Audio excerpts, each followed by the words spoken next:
Hello everyone, I'm Diego and I'm one out of 3 triplet flames who are rainbow star people, and welcome to this YouTube channel. If you haven't yet, please like this video and subscribe to this YouTube channel for more content like this.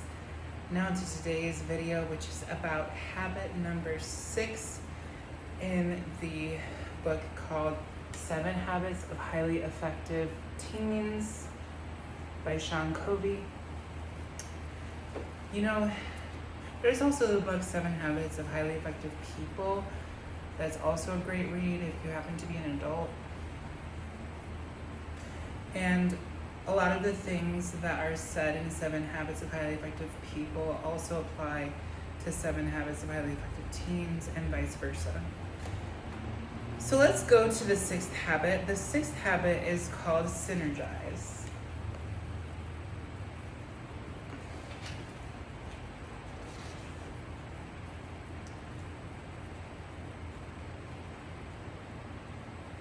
So the first passage of this habit talks about how geese share each other's draft, taking turns in leading the position, honking encouragement to each other, staying in formation, and watching out for the wounded. And that they accomplish so much more than if each bird flew solo. So synergy is achieved when 2 or more people work together to create a better solution than either could alone. It's not your way or my way, but a better way, a higher way. So what is synergy? Synergy is celebrating differences, teamwork, open-mindedness, and finding new and better ways. Synergy is not tolerating differences, working independently, thinking you're always right, or compromise. Alright, so synergy is found everywhere. So some examples of synergy are symbiotic relationships with animals, the way sequoia trees share intermingled roots.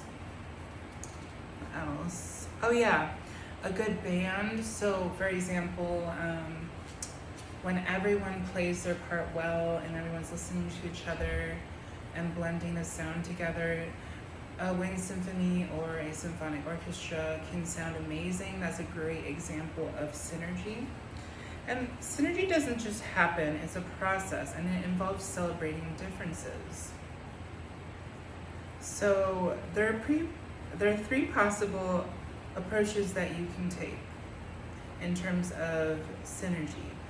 There's the level 1, which is shunning diversity, level 2, which is tolerating diversity, and level 3, which is celebrating diversity.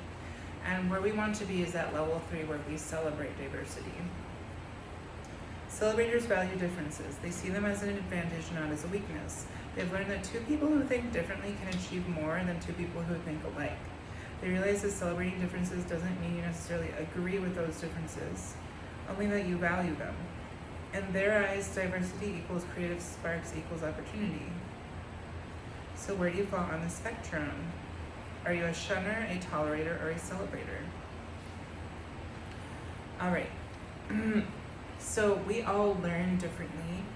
There's people with linguistic intelligence, logical mathematical intelligence, bodily kinesthetic intelligence, spatial intelligence, musical intelligence, interpersonal intelligence, intrapersonal intelligence, and more. I found that my main intelligences are creative intelligence and bodily or kinesthetic intelligence.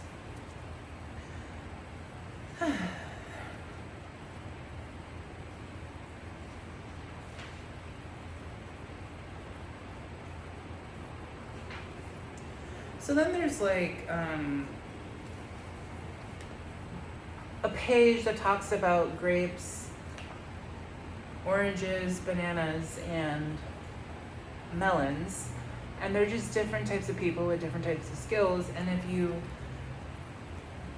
combine a grape with an orange and a banana and a melon, if you like get a group of one person that's a grape, another person that's an orange, another person that's a banana, and another person that's a melon, then you can have a really great team because you have people that are thinking differently and basically can work together really well because they're different enough that they can bring out each other's strengths. So then it talks about our tendency is to ask which fruit is best. The answer is that's a dumb question. So Sean Covey says in this part, he says he has 3 brothers, and even though they have very much in common, like nose size and parents, they're very different, which is great. All right. So there's some roadblocks to celebrating differences, such as ignorance, cliques, and prejudice, which can be very frustrating to deal with. It's very important to stick up for diversity. So then this is talking about finding the highway. So synergy is more than just compromise or cooperation. Compromise is 1 + 1 = 1.5. Cooperation is 1 + 1 = 2. Synergy is 1 + 1 = 3 or more. It's creative cooperation with the emphasis on creative. The whole is greater than the sum of its parts. Builders know all about it. If one 2-inch by 4-inch beam can support 607 pounds, then 2 2-inch by 4 inches should be able to support 1,214 pounds, right? Actually, 2 2-inch by 4-inch beams can support 1,821 pounds. If you nail them together, 2 2-inch by 4-inch beams can now support 4,878 pounds.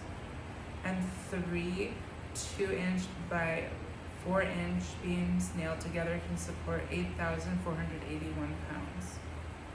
Musicians know how it works too. You know, when a C and G note are perfectly in tune, it produces a third note, or an E. Very cool. So basically, if you take 2 beams, one beam can only support 607 pounds, but if you nail them together, they support 4,878 pounds. So basically, they can support so much more than just on their own. I kind of also think about that in terms of families. Like, if you want to raise kids, you can only raise kids in a higher amount if you have at least one partner.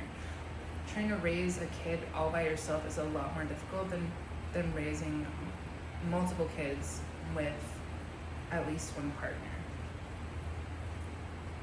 And it depends on, whether you're monogamous or polyamorous. I'm polyamorous, so, I mean, I would eventually like to have at least one partner. That would be nice. Anyways, let's keep going. So getting to synergy, this is the key part of this video that you're going to want to pay attention to.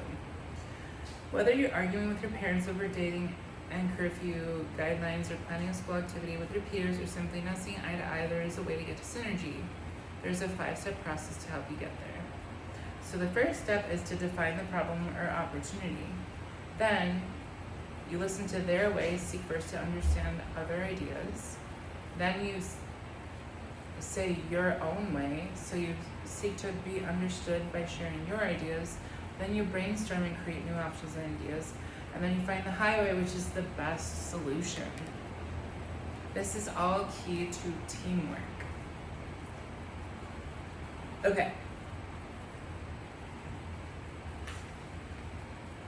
Okay, so the vacation. This is a little passage that he is doing to give an example. Dad, I don't care how you feel. You're going on this vacation whether you like it or not. We've had this planned for months, and it's important that we spend some time together as a family. But I don't want to go. I want to be with my friends. I'll miss out on everything. Mom, I don't want you staying here by yourself. I'd worry the whole time and it would ruin my vacation. We want you with us. Define the problem or opportunity. In this case, we have a problem. It's this. My parents want me to go to vacation with the family, but I would rather stay home and go out with my friends. Their way. Try using the listening skills you learned in Habit 5 so that you can really understand your mom and dad. Remember, if you want to have the power and influence with your parents, they need to feel understood. By listening, that you can learn the following. This vacation is very important to my dad. He wants to have a family bonding time. He feels it won't be the same without me. Mom feels that they would worry so much about me being home alone that they wouldn't enjoy the vacation. Now my way. Now practice the second half of habit 5 and have the courage to share your feelings. If you have taken the time to listen to them, they'll be much more likely to listen to you. So you tell your parents how you feel.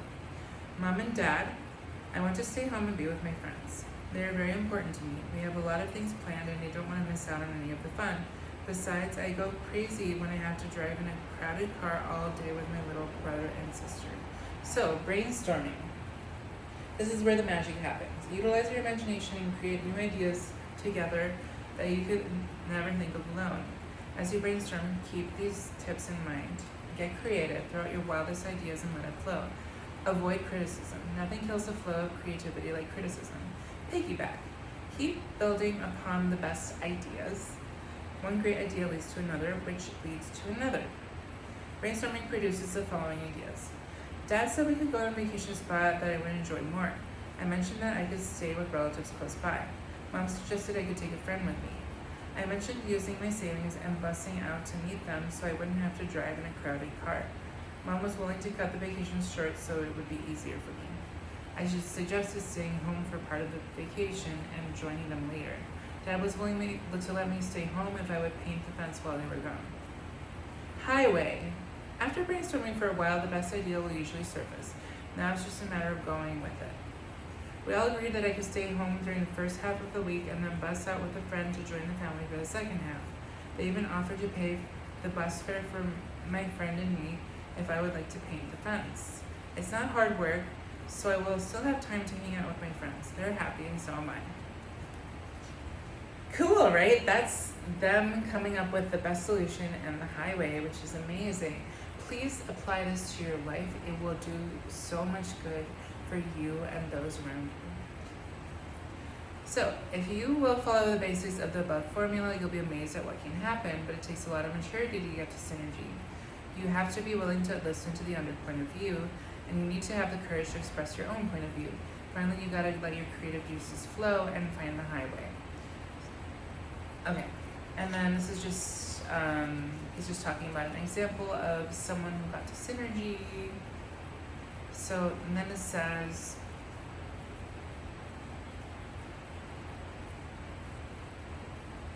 go for it.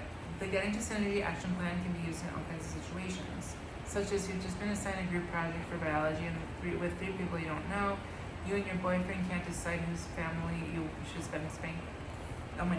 spend Thanksgiving with. You want to go to college, but your parents aren't willing to help you pay for it. As a student body officer, you and your team are in charge of planning the biggest dance of the year.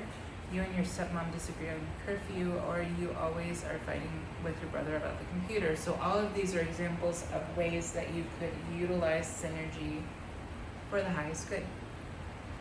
All right. The Getting to Synergy action plan is a guideline and nothing more. The steps don't always have to be in order, and you don't always have to do all of them. If your relationship bank account is extremely high with someone, you can virtually skip the first 3 steps and jump right into brainstorming. On the other hand, if your relation bank account is low, you may need to take more time listening. It may take several conversations to solve some problems, so be patient. Despite Herculean efforts on your part to find the highway, sometimes the other party won't make any effort at all. You may just have to keep building the relationship bank account in these situations. Okay. So remember, synergy involves finding the problem or opportunity, listening to their way, then saying your way, and then brainstorming and coming up with creative ideas and options, and then finding a highway.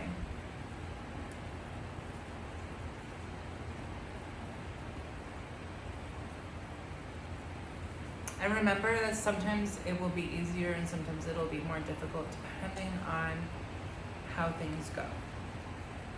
Teamwork and synergy. So there's many kinds of roles that you can have, and I even noticed this with my lab group in Anatomy and Physiology 1 class, where like one of us would take on one role and one of us would take another role, and we would kind of like have different roles that contributed to the lab in a greater way than we would individually. So there's plotters, sure and steady, they stick to a job until it's done. There's followers, they're very supportive of leaders, and when they hear a great idea, they can run with it. Innovators are creative, ideal people, they offer the sparks. Harmonizers provide unity and support and are great synergizers as they work with others and encourage cooperation. There's also show-offs that are fun to work with, and they often add the spice and momentum needed to bring the team overall success. Great teamwork is like a great piece of music. All the voices and instruments may be singing and playing at once, but they aren't competing. Individually, the instruments and voices make different sounds, play different notes, pause at different times, yet they blend together to create a whole new sound. This is synergy.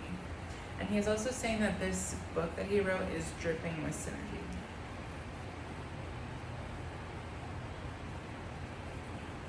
And so when he was starting the book, he felt overwhelmed. And then he ended up asking for help from friends, and then he got a bigger team together. He identified a few schools and educators around the country who agreed to give feedback on drafts of the different stages. He hired an artist, began interviewing teens, and eventually got to this creating the 7 Habits of Highly Effective Teens book. And again, this does not only have to apply to teenagers, it can also apply to adults, which is why I'm reading this as an adult. All right, so basically that's the whole thing, the whole chapter in a nutshell. Thank you all so much for listening to this video. If you really enjoyed it, please give it a like. And until next time, everybody, next time I will be talking about the last habit, which is habit 7. And I will share in a future video about what that habit is talking about. Thank you all so much for watching. Peace out, much love, and may all be free. Mwah.